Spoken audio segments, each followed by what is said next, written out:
ఒక ఆయన అంటాడు, డిబేట్ ఫ్రెండ్ అని అంటాడు, బైబిల్లో యేసు దేవుడు, మా దేవుడు, నిజ దేవుడు, నిజ దేవుడు, నిజ దేవుడు, సత్యదేవుడు అని చెప్తున్నారు. ఫ్రెండ్ అయ్యా నిరూపించండి. మేము శివపురాణంలో శివుడు ఒక్కడే దేవుడు, మిగతా దేవుళ్ళు ఎవరు దేవుడు అనట్లేదు.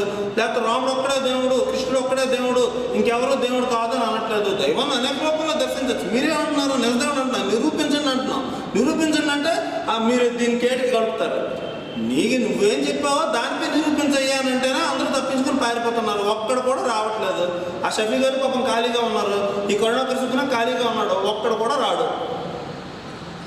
ఒక్క క్రైస్తవ భక్త రాడు.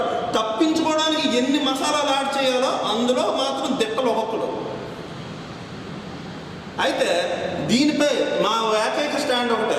బుక్ రాశారు కరుణాకర్ సుబ్బన, దీని మీద మా స్టాండ్ ఏంటంటే ఇందులో ఏమైనా తప్పులు ఉన్నాయా, ఏం తప్పులు ఉన్నాయి, ఇది బైబిల్కి విరుద్ధంగా ఏముంది చెప్పండి.